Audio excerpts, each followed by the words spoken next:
pessoal, tudo bem? Então hoje nós vamos meditar em Lucas, capítulo 24, verso 30, 31 e 32.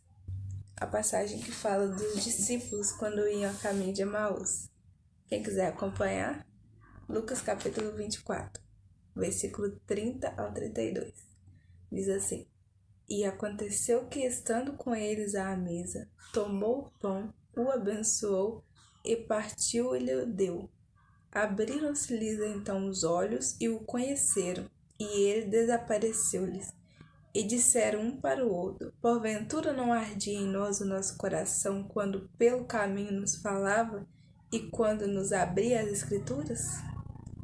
Então todos conhecem essa passagem. Foi depois da morte de Jesus, quando 2 dos discípulos iam a caminho de um povoado chamado Emaús.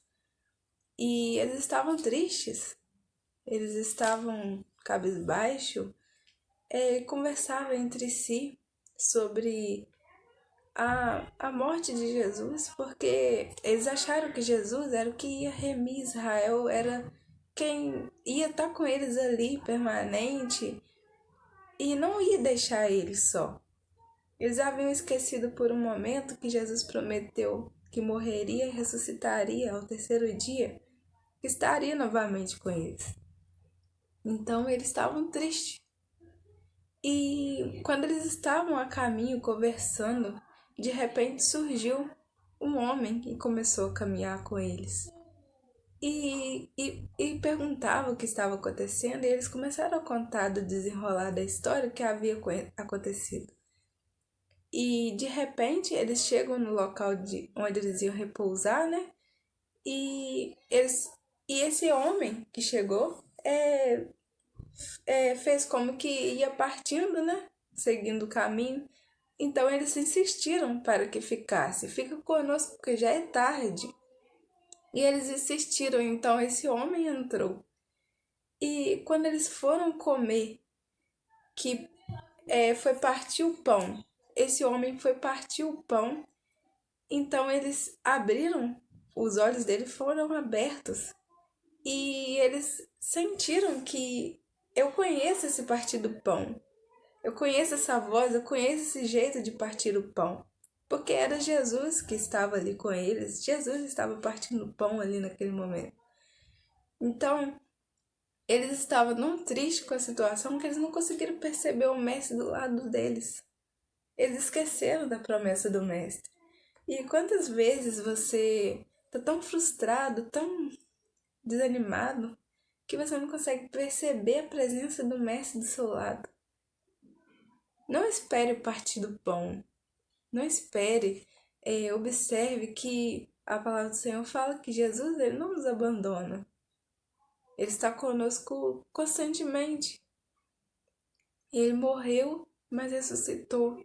Então tire da sua cabeça essa imagem de um Cristo crucificado e coloque um Cristo que está à destra do Pai intercedendo por você, que anda com você, você dorme, Ele está com você. Você se levanta porque Ele te sustentou, Ele está com você. Então, não espere o partir do pão para você ver. Quando Jesus partiu o pão, os discípulos falaram assim: Você não sentiu? Eles falaram um com o outro. Você não sentiu que ardia o nosso coração enquanto Ele conversava conosco? Então, Jesus estava ali, andou com eles aquele trecho todo, e eles só perceberam no partir do pão. Então, não espere o partir do pão, não. Observe que Deus está com você. E assim você vai caminhar, vai erguer a cabeça e vai se reanimar, porque Ele não abandona, Ele não nos abandona. Às vezes nós abandonamos Ele, só que a questão toda é que se eu abandonar Ele, eu não sou nada. Minha vida fica o caos. E Ele continua sendo Deus. Então, por isso nós temos que andar com Ele, querer a presença dEle, para a nossa vida ter sentido. Então, Ele sabe que Jesus está com você o tempo todo. Ele não te abandonou. Ele morreu, ressuscitou ao terceiro dia exatamente para te dar uma nova vida, para andar com você, para ter você. Então, ele pagou esse preço para ter novamente você, porque você estava perdido. Então, comece a observar que você vai perceber a presença dele, porque quando ele está perto, nosso coração arde. A gente sente algo diferente. Então, medite nessa palavra, que Deus continue abençoando a sua vida, a vida da sua família. Você que gostou do vídeo, deixe seu like, comenta, ative o sininho para receber as notificações, tá? Que Deus continue te abençoando, tá? Te espero no próximo vídeo. Tchauzinho.